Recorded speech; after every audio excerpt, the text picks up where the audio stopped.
So Lord Krishna says, in a clean spot, having established a firm seat of his own, neither too high nor too low, made of a cloth, a skin, and kusha grass, one over the other. So this is a description of the seat of meditation.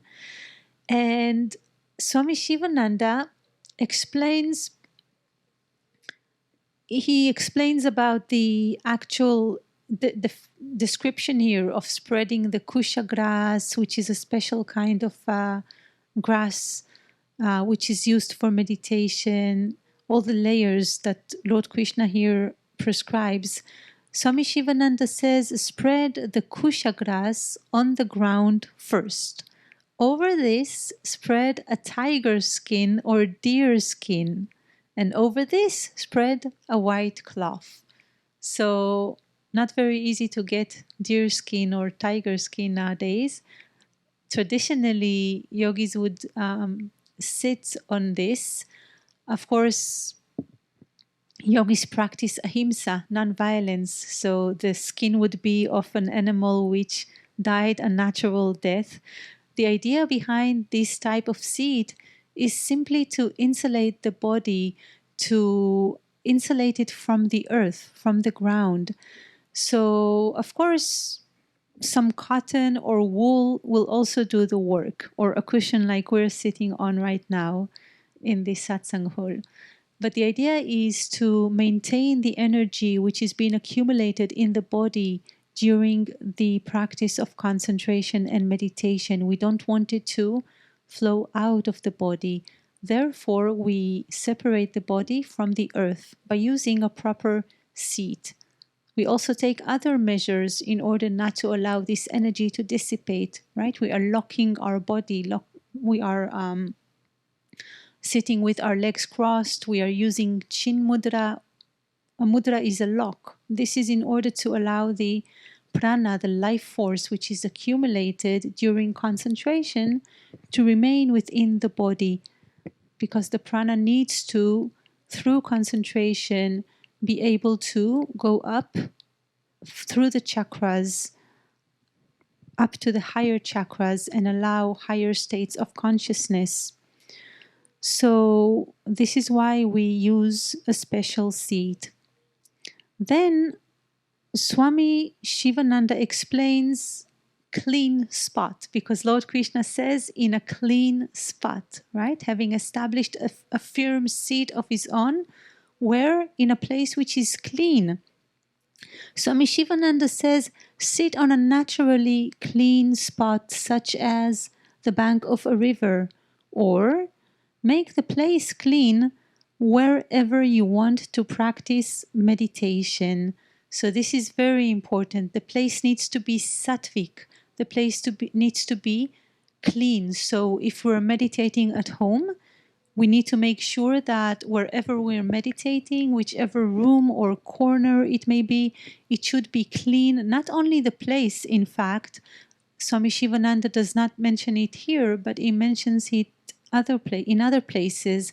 Not only the actual place, but also our physical body, the clothes that we use for meditation need to be clean for the practice of meditation. This will help us concentrate, because this will associate us with sattva, cleanliness. So this is also Swami Shivananda explains here. He will explain later on about a firm seat. The seat needs to be firm, means it should not be shaking, right? It should be a very firm seat, and also our body needs to be firm. So the firm seat is because the body needs to be firm. The body must not move. Swami Shivananda will explain about this. So the next verse, verse number 12, Lord Krishna says there, which means on this seat, there, having made the mind one-pointed, with the actions of the mind and the senses controlled, Let him, seated on the seat, practice yoga for the purification of the self. So there, on the seat of meditation, which we have established, what should we do? What should the yogi, what should the meditator do? He should sit there with the mind one-pointed and with the actions of the mind and the senses controlled. This we saw in verse number 10, the importance of controlling the mind, the senses, the body.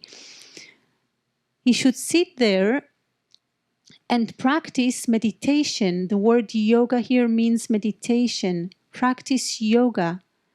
Practice meditation. For what purpose? For the purification of the self. So this is a self with a small s. Swami Sivananda explains that there is what we call primary, there is a primary sense which we use the word self in, and there is a secondary sense. So there is the self with a big S, which is our own self, pure consciousness. This is called Mukhya Atman. This is using the word self in a primary sense. But when we see, usually, when we see the word self with a small s, this would be what we call Gauna Atma. This is the Atma or self in a secondary sense. It means the mind. It doesn't mean pure consciousness. So sitting on the seat of meditation, for what purpose? For the purification of the mind. This is what Lord Krishna says here. And Swami Shivananda explains, he says, make the mind one-pointed by collecting all its dissipated rays by the practice of yoga, by the practice of meditation. Withdraw it from the sense, from all sense objects, and again try to fix it steadily on your lakshya or point of meditation or center. So, sitting on the seat, one should make the mind one-pointed, as Lord Krishna mentions. How? By focusing on the point of meditation, as we instruct here, either between the eyebrows or at the heart center. Lord Krishna is instructing a different point of meditation, you will see very soon. But according to our teachings, which we received from Swami Vishnudevananda, Swami Sivananda, we meditate, we focus either between the eyebrows or at the heart center. And we need to fix our gaze over there. Swami Sivananda says, gradually you will have concentration of the mind or one-pointedness.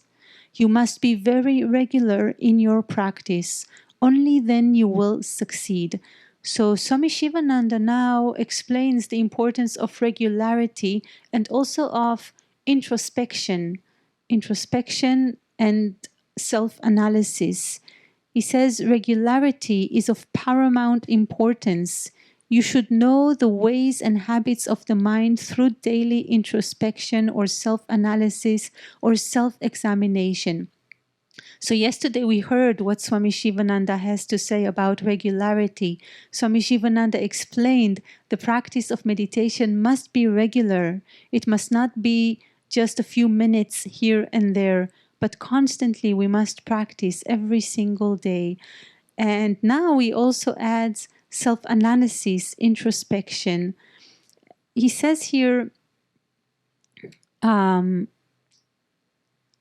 you sit for meditation and when you deliberately attempt to forget the worldly objects, all sorts of worldly thoughts will crop up in your mind and disturb your meditation. Here Swami Sivananda explains why is it important to have regularity and introspection. Because what happens when we sit for meditation? Is it easy to concentrate the mind? It is not easy. Swami Sivananda says here, all kinds of thoughts will crop into the mind just then when we want to forget about the world. Our meditation will be disturbed.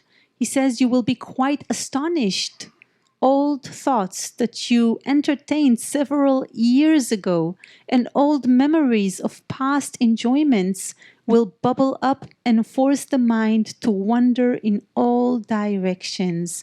Many people think that their mind, they say, my mind was much quieter, was much more peaceful before I started practicing meditation, right? People sometimes have this notion in the beginning, but of course this is not true.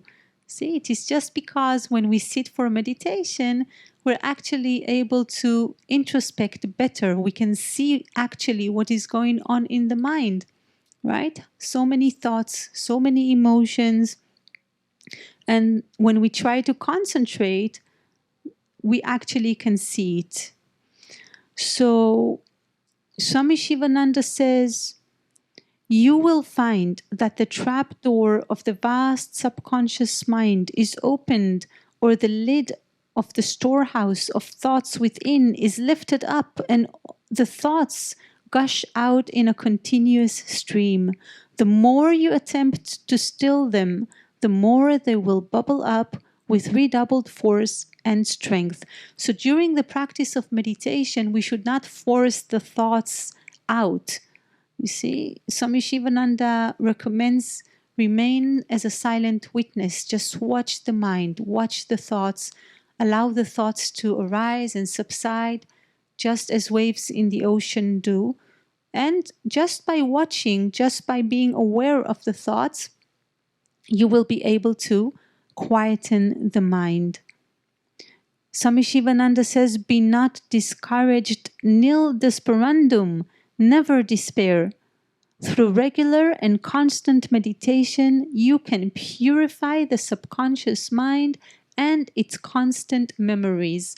So here Swami Shivananda refers to the instruction or to the explanation of Lord Krishna in this verse, where he says, the purpose of sitting on the seat of meditation is for the purification of the mind. See, because meditation is an activity. It's an activity which purifies the mind. As long as there is a meditator and an object of meditation, right? I am meditating on something. This is an action, and this is an action which purifies. Swami Shivananda explains here that the fire of meditation will burn all thoughts. See, meditation itself will teach us how to subdue the mind, subdue the thoughts. Concentration itself will not allow any thoughts to arise. Swami Shivananda explains how to deal with the thoughts that arise. He says here, if the thoughts trouble you much, do not try to suppress them by force. Be a silent witness, as in a bioscope. They will subside gradually.